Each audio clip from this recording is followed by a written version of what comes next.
Argentina আজকে হারবে এটা ভেবে যারা টিভিতে খেলা দেখতে বসেছিল তারা কি দেখলে? মেসির হ্যাটট্রিক। এই বয়সে মেসির হ্যাটট্রিক দেখলে আজকে মন খারাপ করো না, আবার ওয়াশরুমে যাও, ফ্রেশ হয়ে আবার ঘুমায় পড়ো। ভাই, এটাই মেসি, এটাই বিশ্বসেরা একজন প্লেয়ারের ভাগ্য। কথাই বলে না যে সৃষ্টিকর্তা মানুষকে তার মূল্য দেয়, যে কষ্ট করে তার মূল্য অবশ্যই সে পায়। যার যেটা যোগ্য, সে যোগ্য সম্মানটা সে অবশ্যই দিবে, আজ না হয় কাল। লিওনেল মেসির ভাগ্যে একটা বিশ্বকাপ দরকার ছিল, গত বিশ্বকাপে সে সেটা জিতেছে। ওয়ার্ল্ড কাপে একটা হ্যাটট্রিকও দরকার ছিল, সেটাও প্রথম ম্যাচে হয়ে গেল।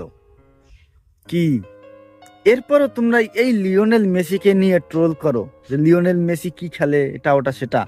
যারা ফুটবল খেলা বোঝে, আসলে যারা ফুটবল খেলা বোঝে, কোন দল করলো সেটা দেখার বিষয় না, তারা কখনো লিওনেল মেসিকে নিয়ে ট্রোল করতে পারে না। কারণ এই লিওনেল মেসি সর্বকালের সর্বসেরা ফুটবল প্লেয়ারদের মধ্যে অন্যতম একজন, জীবন্ত কিংবদন্তি। একে নিয়ে তোমরা যারা ট্রোল করো, তোমাদেরকে আসলে কিছু বলার নাই, মূর্খতার পরিচয় নিজেরাই দাও, সুতরাং এটা আমরা কিছু বলবো না। আর অনেকে পেনাল্টি নিয়ে খুব করে, মেসি পেনাল্টি পায়, পেনাল্টি দিয়ে গোল করে। পেনাল্টি কি তোমার মানে কারো বাপের আবিষ্কার যে শুধুমাত্র আমরাই পাবো আর কেউ পাবে না? পেনাল্টি তো খেলার একটা অংশ। তোমাদের মানে এক শ্রেণীর প্লেয়ারদের কথা বলতেছি, তারা পেনাল্টি মিস করে বিশ্বকাপ থেকে বিদায় নিয়ে চলে যায়, এই জন্য তাদের কাছে পেনাল্টি কোনো খেলা না, তাদের কাছে এমনি। তারা এখন পর্যন্ত কোয়ার্টার ফাইনালে উঠতে পারে নাই।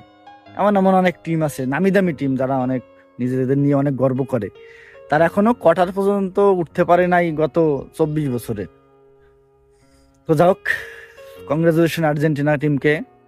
আর এত সুন্দর একটা খেলা উপহার দিয়েছে, যদিও ডিফেন্সের দিক দিয়ে একটু দুর্বল মনে হয়েছে আর্জেন্টিনাকে। তবে প্রথম ম্যাচ তো, এই জন্য একটু মেইনটেইন হয়নি, একটু ম্যাচিং হয়নি, হয়তো পরবর্তীতে ম্যাচ, সেই ম্যাচে এটাও তাদের ঠিক হয়ে যাবে। তো অনেক আশা নিয়ে খেলা দেখতে বসেছিলাম, আজকে জিতবো সৃষ্টিকর্তার আশীর্বাদে, আমাদের সাপোর্টে অবশ্যই আর্জেন্টিনা জিতে গেল। আর্জেন্টিনার ফ্যানদের জন্য আজকে অনেক ভালো লাগার একটা দিন। মেসির ওয়ার্ল্ড কাপে প্রথম হ্যাটট্রিক এবং প্রথম ম্যাচে এইভাবে জিতলো, আসলে এটা অভাবনীয়। কারণ গতবার বিশ্বকাপে ফেভারিট দল হিসেবে আর্জেন্টিনা গিয়েছিল, কিন্তু প্রথম ম্যাচে তারা হেরে গিয়েছিল। আর আলজেরিয়াকে আজকে বিধ্বস্ত করে মেসি একাই 3 গোল দিয়ে আর্জেন্টিনা জিতে গেল। তো ঠিক আছে, দেখেন সবাই খেলা, দেখেন সবাই খেলায় বাকবিতণ্ডতা হবে, যে যে দল সাপোর্ট করে সেই দলের পক্ষে কথা বলবে, বিপরীত দলের বিপক্ষে কথা বলবে, এটা নিয়ে গালাগালি বা উল্টাপাল্টা নেগেটিভ, মানে বেশি নেগেটিভ বলার কিছু নাই ভাই। খেলা হচ্ছে বিনোদন, আনন্দ করব, মজা করব, যার যে যে দল ভালো লাগে, যাকে ভালো লাগে সেটা নিয়ে ভিডিও করবো। ঠিক আছে, দেখেন সবাই, টাটা।